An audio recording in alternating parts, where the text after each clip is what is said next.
Cada pensamento que a gente tem, cada movimento, cada emoção, tudo, absolutamente tudo, começa num universo minúsculo dentro da gente. Hoje, a gente vai mergulhar fundo e conhecer as células que formam a orquestra do nosso sistema nervoso. É uma pergunta e tanto, né? A verdade é que um pensamento não tem uma cara só. Ele é mais como uma dança super complexa entre células muito especiais.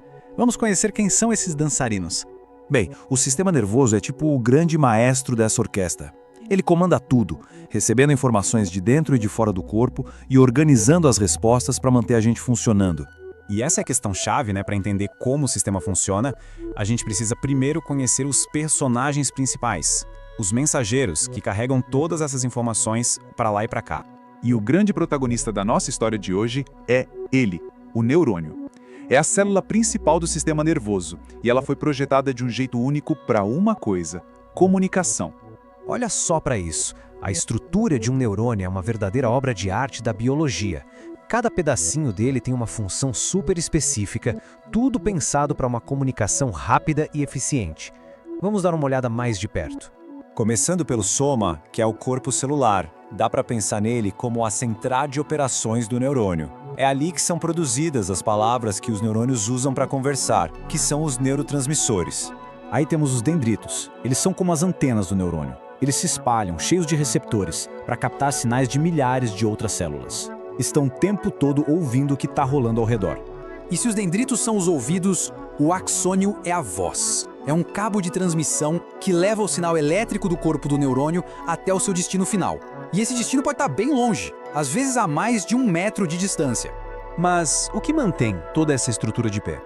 Um esqueleto interno, o chamado citoesqueleto. Ele dá forma, dá suporte. Mas, como a gente vai ver, a integridade dele é crucial e, ao mesmo tempo, bem delicada.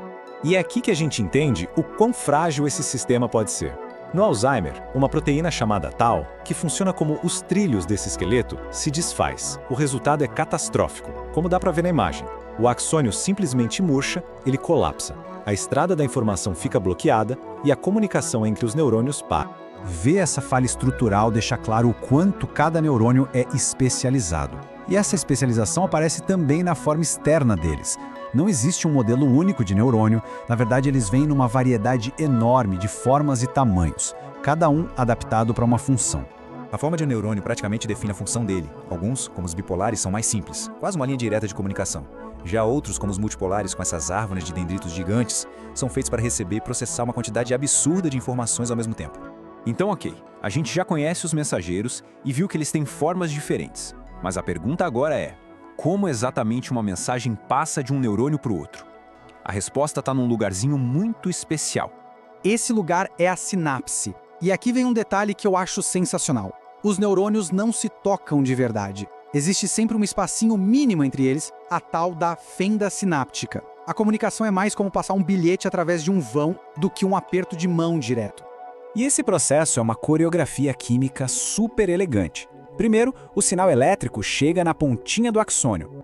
Isso faz com que umas bolsinhas liberem os neurotransmissores na fenda. Essas moléculas viajam por esse espacinho e se encaixam nos receptores do próximo neurônio. E pronto, o sinal foi passado. Até agora, a gente falou bastante dos neurônios, que são as grandes estrelas do show. Mas a verdade é que eles não conseguiriam fazer nada sozinhos. Eles têm uma equipe de apoio que é indispensável.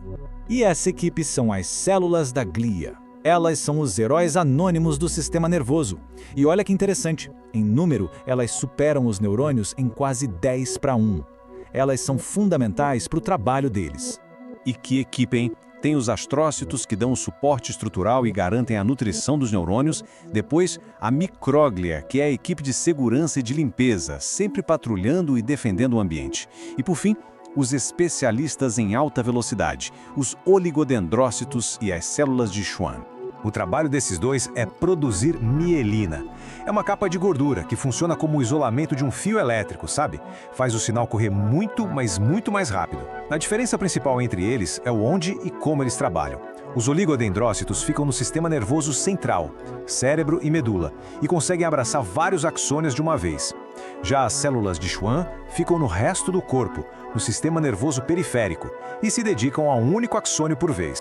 E assim, quando a gente junta todas essas peças do quebra-cabeça, O que aparece não é só um amontoado de células.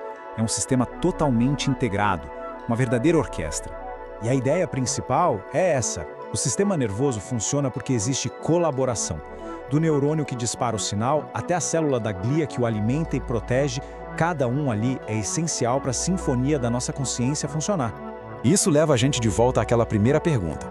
O que é um pensamento? Bom, é essa conversa. Uma rede com bilhões de vozes microscópicas que, neste exato momento, estão criando a realidade. A questão que fica é: o que será que elas estão dizendo agora?